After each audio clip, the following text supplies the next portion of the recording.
बहुत बढ़िया गीत के संकेत करता है और इस गीत को गा करके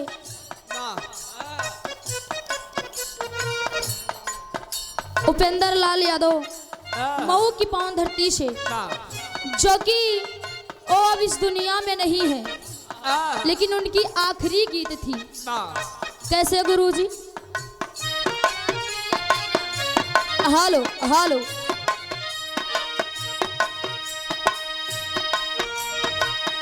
कौनो प्रेमी अपना प्रेमिका से कहत बा कि ये जान यदि तोरा राह के काटा हम हई तो तोरा राह से हम हट जाब, तोरे बीच में ही प्यार के दीवार ना बनब, जाए करे जा।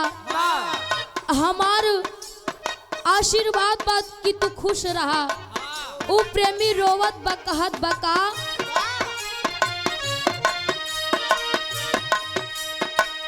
हई तहरा जी नागी के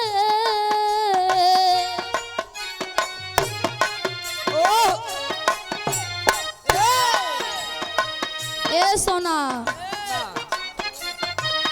हई तहरा जी नागी के हम ही जे काटा, हई तहरा जी नागी के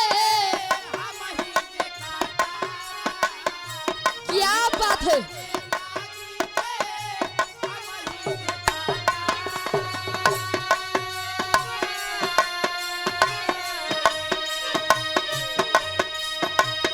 हई तहरा जी नागी के हम ही जे काटा, दुनिया से जात बानी बाए बाए टाटा टाटा, हई तहरा जी नागी के।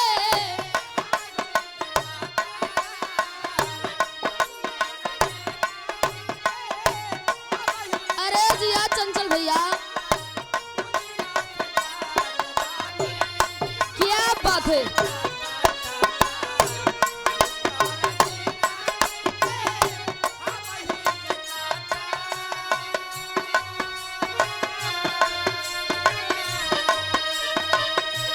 उ प्रेमी रोवत बा और अपना जान से एक लाइन और कहेगा कि करपा भड़क कबू बोला,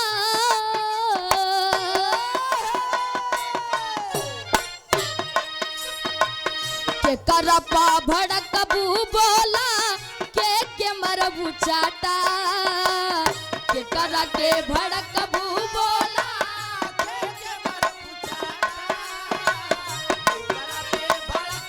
ए जान